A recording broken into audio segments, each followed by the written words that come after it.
2026 free agency has been called the wildest offseason in NBA history. Giannis to Miami, Kawhi to Toronto, maybe. Jaylen Brown to Philly. But while everyone's talking about the superstar trades, some of the worst contracts of the summer are flying under the radar. And a few teams straight up robbed the market. They got some amazing players. Today we're breaking down the 5 worst signings and the 5 best. Let's get right into it. One of the worst signings is Kevin Huerter to Detroit Pistons. It's a 3-year contract. Last year, he shot 34% from 3, way below his averages. Then he got traded to Detroit after the trade deadline, dropped to below 30% in the playoffs. For context, the Pistons team shot 35% from 3, meaning Kevin Huerter, a guy you hope to have a three-point shooter, shot worse than his team on average. Nice. Why it's bad for Detroit is Detroit really needs spacing, and you get a guy for the past 3 years who's shooting 32% ever since he got traded from Sacramento. It's a long-term contract. I believe it's fully guaranteed.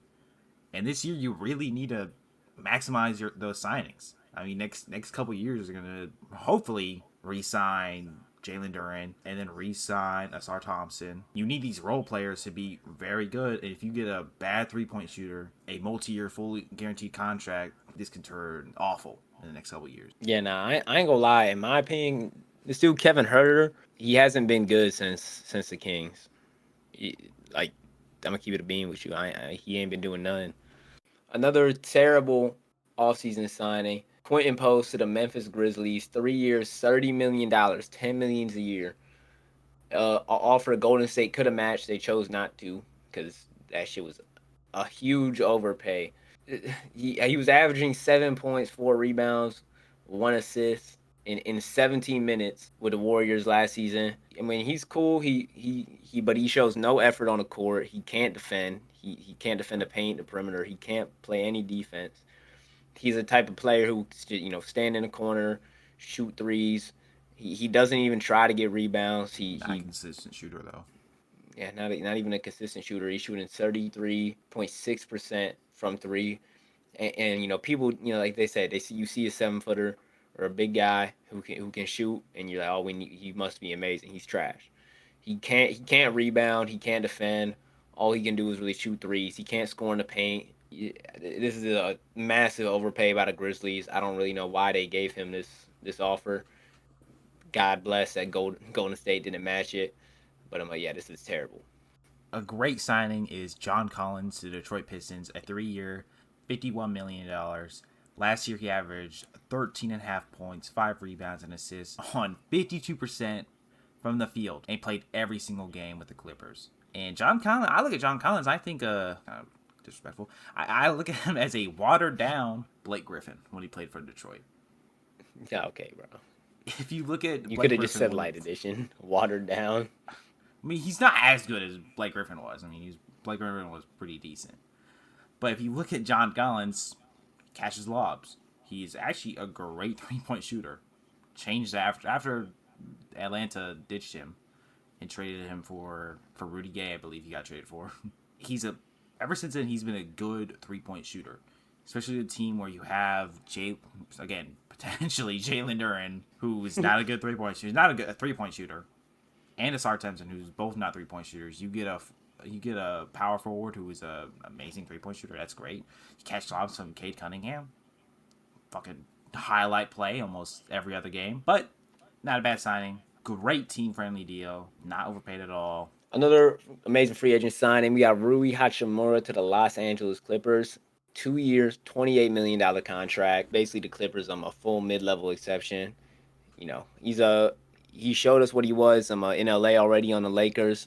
He's an amazing role player. He can play defense. He can shoot 3-ball. He's a solid 3-and-D wing. Probably one of the best that was available on the free agency market. Probably like top 3, one of the best.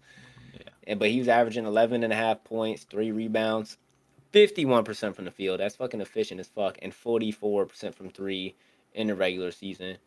Then I like guys like this. When the playoffs came, because the Lakers they make it to the second round. He ups his scoring to 17.5 points on 56 basically 57% from three across 10 playoff games, which I know is a small sample size, but this is the playoffs. He elevated, shooting 50% from three in every single playoff game. Playoff efficiency, that's important. You got guys like Jimmy Butler, who just when the playoffs come, they elevate, they get better than they are in the regular season, which is that's where it all happens. You know what I mean? You play the regular season to make it to the fucking playoffs to win. Rui Hachimura, he went for a lot less than I expected. I think he wanted to stay in LA was what I heard. So he went late. If he couldn't get on the Lakers, he just went to the Clippers. But for the Clippers, they I don't think they'll be as bad as people expecting next season, man. They got good depth pieces. They got young players. I'm not gonna say and be like, oh, they're fucking winning a championship, but I think the Clippers will be a pretty good team. They'll be solid. Another bad signing, more recent signing, is Gary Trent Jr. going back to the Milwaukee Bucks for a 4-year, $64 million. Damn. I mean, Rich Paul, fucking congratulations, dude. Holy shit, you gotta be a multi-millionaire, billionaire, more likely. Like, what kind of like blackmail you got on your phone, dude, to get this dude $64 million, fully guaranteed. There's no player option, no team option. Bucks in like 3 years be like, damn, this dude's ass. Let me get rid of him. No, they gotta trade him. I mean, his production fell off badly this year. He averaged 9 points, 1 rebound, 1 assist, shooting 38% from the field, hitting almost, I think, his lowest amount of threes ever. He's I not even averaging 10 points, bro. Not even He averaging dead ten at not points. even. I don't like this dude. Dead ass had to have like this dude, the fucking Bucks GM family tied up, bro. He's coming off the Like that. bench This too. he was coming off the bench. Yeah, he's coming off the They bench. paid it, bro. If I don't see Gary Trent Jr. averaging like 15 points per game at least next season, like I as a mean, he's Bucks, if he's I gonna was be a coming Bucks off the fan, bench I would this be year too. spazzing. You have so many like young You players who got will what be you got? You running the got point. Hero. Oh yeah, this is terrible, bro. This I don't know what the fuck the You got Bucks are doing. Hero. You have Conspiracy Akachonas. You have Brandon Burries. You have Ryan Rollins, who you hope to be better, so you're gonna give them more minutes. Unless they do the signing and then at the trade deadline they get him for a couple seconds, maybe like they try to even a worse contract for him and they get a first round pick in it. I mean, I just Yeah, and I want to say too, just this is not like one of the moves where they had to just pay somebody. Like they shit was filled out. Like you know what I yeah, mean? Like they they could had have enough given this money spent. contract to Jonathan Kaminga. I would like this contract of Jonathan Kaminga, really. Like anybody but Yeah, dead anybody ass. but you have Jonathan Kaminga. You could have given this to Benedict Mathurin, who's not on a contract right now so far. You gotta think though. You give a contract to Jonathan Kuminga, then you gotta feed his whole family in the fucking in the family room, bro. All right, next up on the worst signings, Walker Kessler to the Lakers, 4 years, $130 million. I'm gonna put this very simple. This signing is you're paying superstar second, third option money for Rudy Gobert light edition. This guy's he's offensively he can't do anything really at all, and he's an amazing shot blocker and rebounder. That's it. He's never made an All Star team, never made an All NBA team. The Lakers, they're gonna be paying him a lot of money, $130 million. $130 million. That's how much they signed him to for a center who's. I mean, he's showing flashes for sure, but hasn't proven he can stay on the floor for a full season. He's injury prone, and this is a league with the second apron now. This is a hard cap. We got hard caps. You gotta be smart with your money, and the Lakers just threw all this money at Walker Kessler. I don't think this is a good move at all. I think it's a terrible signing. Another good signing was Kelly Oubre to the Indiana Pacers, a 2-year, $17 million. Last year, he shot his career best 36% from three, having 14 points, 5 rebounds, and an assist and a half with Sixers. Only playing 50 games, which is a big problem, but that was an outlier. If you look at his career, he's pretty consistent. It's good because it's a low risk, short term money for a team who desperately need wings. Remember seeing this team potentially trading for Trey Murphy, but it's looking like the team's cheap, and you get a guy who's, I believe, worth more than this for a very cheap deal. He fits the team perfectly. Look, Kelly Oubre Jr. to the Pacers. You get him for a pretty cheap contract. He's a great role player. He plays his part. He fucking, he brings heart. He's a fucking fun guy to have on the team. And people are forgetting, man, the Pacers, obviously this last year, Halliburton was injured. They weren't even fucking trying to win. They lost Miles Turner. They got a squad now. Halliburton's gonna be back. We're gonna see how he's looking. Hopefully he's looking good. These guys were in the game 7 of the finals. Last time we seen them fully healthy. You got Halliburton, you got Oubre, you got Siakam, Nemhard. They have all those guys. This is the Pacers are they're a contender. So at least they're trying to be. So we'll see. Kelly Oubre Jr. is a great depth piece, a great role player to add to that team because they did lose a few guys. So I think this is a good move for the Pacers, and hopefully fully healthy they can do something. One of the best signings is Dean Wade to the 76ers. It's a 4-year, $39 million, partially guaranteed in year 4. Last year he averaged 6 points in 23 minutes, shot 36% from 3, pretty good. It had a +5 net rating in the playoffs. I'm pretty sure one of the best on Cleveland, which that's a team when you got, actually, you don't really got a lot of good playoff guys. You got James Harden there. Yikes. Why it's good? Nice. Even before they got Jaylen Brown, it was I'll call it a okay signing. It wasn't like eye popping, but now after Jaylen Brown, I think it's one of the best signings. I mean, Dean Wade's a guy you can put in the corner. He'll chuck up threes and he'll hit them. And you get Jaylen Brown, who's a great driver, driving and kick it out to the corner. I like that for them. He's not the greatest defender all the time, but he's great at switching. And he's the guy that you tell go guard Kevin Durant, and he can. I mean, it's Kevin Durant. He can slow him down. He can slow him down. Yeah, and he's a big guy. He can't get bullied that easy. Now I like the signing for Philly. You know what I mean? Especially after the Jaylen Brown trade, which I know they did this signing before, but fucking whatever. But they got exactly what they needed. A great 3-and-D guy, playoff experience. They trying to win now. Perfect. You got Dean Wade. If you don't get Bron, which you're not, Dean Wade is the perfect. That's a fifth option on the starting lineup. I think it's going to be absolutely fantastic. It's amazing contract, amazing deal. You're paying him just under $10 million a year. I think this is a great signing. Another trash signing. Al Horford going back to Golden State. 2 years, $14 million, fully guaranteed. The last year is a player option and it has a trade kicker too, which is fucking no way. I don't understand how he got that in the deal. Averaged 8 points, 5 rebounds in 22 minutes last year. He's 40, bro.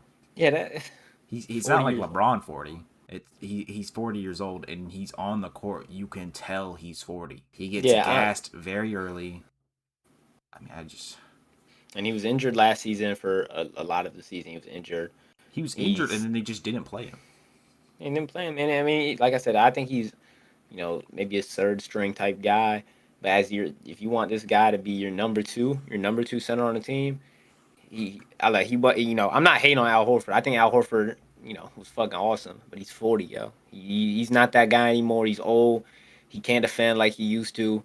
He can't score in the paint like he used to. All he really got left is his 3-point shot, which he's streaky on that. Yeah, he's streaky. Even that's falling off. But the Warriors, they don't need shooting. You have Curry, like the greatest shooter of all time. You don't need shooting. You need somebody who can get in the paint, score, rebound, play defense. And Al Horford is just not that guy anymore. You know what I mean? He's injury prone now. Like I said, he's fucking 40 years old, damn near as old as LeBron. I don't like the signing at all. Like fast break, get down there, and it's not Al Horford. Yeah, the motherfucker can't set no screens no more. He's 40 years old. 40 years old. What happened when a 22-year-old in their prime run into him? He gonna fall down. He can't. He's not even doing that. I don't think it was a good signing. They paid. I mean, they didn't really pay him that much, but they kind of. It's an amount where you could probably pay it somebody else and been more okay with. Yeah.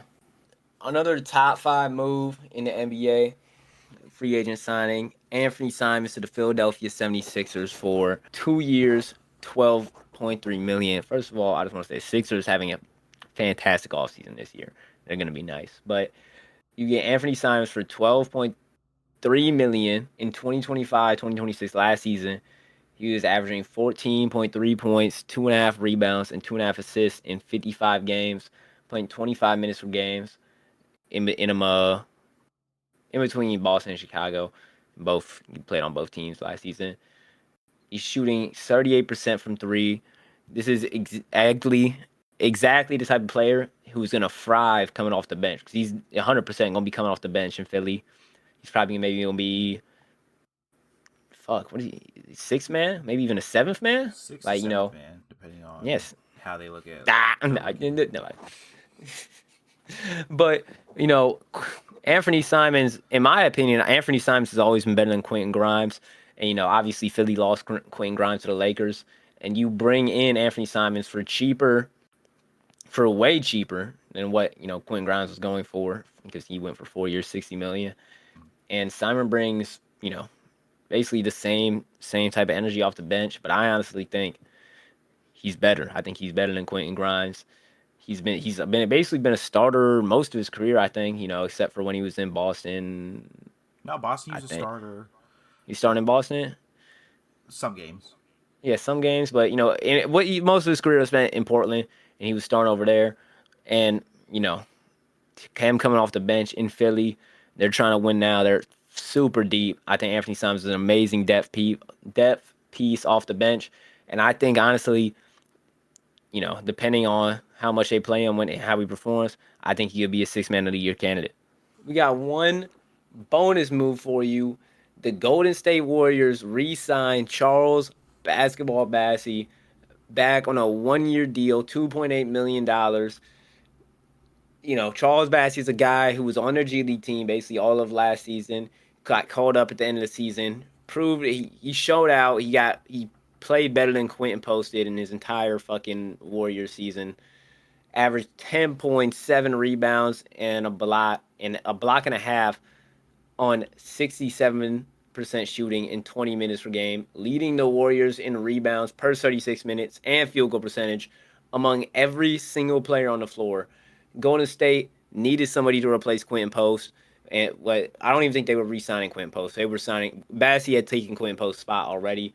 Bassey is going to be a fantastic move. I think he should play over Al Horford. He plays, you got Porzingis, Bassey, then you got Horford as your third string. Bassey is exactly the type of player that Curry need to play with, a defensive anchor who can score at will in the paint, set screens, run the pick and roll, catch alley-oops, and get these rebounds and kick the ball back out to the perimeter. Bassey is, in my opinion, the best signing in all free agency so far. But I'm just stay on the lookout. Bassey's averaging a double next season. All right, so that's our top 5 worst and top 5 best free agent signings in this offseason. And to close out the video, we wanted to give y'all our number 1 out of the 5 we just said, which one was the best and which one was the worst. For the worst, in our opinion, the worst free agent signing of this offseason, Gary Trent Jr. re-signs with the Bucks for $64 million. The contract, he just doesn't make any sense. He was playing off the bench, averaging 8 points, and you're paying this man $64 million. It just doesn't make any sense. He's not really that young, so it's not like he's gonna fucking get way better. It's kind of hit his That's what you peak. got. Yeah, you pay $64 million for Gary Trent Jr. to average 8 points. Doesn't make any sense at all. And he'll be coming off the bench too. Definitely not Yeah, starting. terrible. It doesn't matter to me ass, but and then for our best free agent signing, we already said Bassey was the best one, but out of the at real 5, well, I'm gonna have to say Anthony Simons to the Sixers, just because I'm gonna tell y'all why. Anthony Simons he got signed for so cheap, in my opinion. This guy was, Mm-hmm. like I said, most of his career he's been a starter, number 2, number 3 option on the Blazers.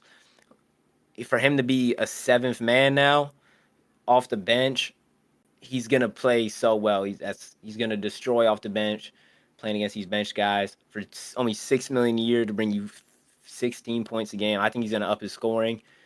That's an amazing contract. I would say Anthony Simons is one of the most slept on best free agent signings of this offseason. He really should fire his agent though. Let's be honest. Unless he preferred to stay in Philly. No, I mean you never know. Maybe he chose to stay in Not. Philly. What do you mean chose to stay? He was never there before. He chose to be in Philly. I Yeah, feel like I feel like he could have gotten the Quentin no, Grimes maybe. contract. Yeah, I feel like he what's the word I'm looking for? He wanted to. He wanted to go contend. there. You know, he wanted to be on a winning team, and he saw Philly. He saw what they were doing, and and that's where he decided he wanted to play. That's what I think. But that's it for the video, y'all. I appreciate y'all for watching, man. Let me know in the comments what you think the best free agent signing was, or what you thought the worst one of this off season was. Make sure you fucking like the video, follow, subscribe if you fucking enjoy. I appreciate y'all. Have an absolutely fantastic day, and we'll see y'all in the next one.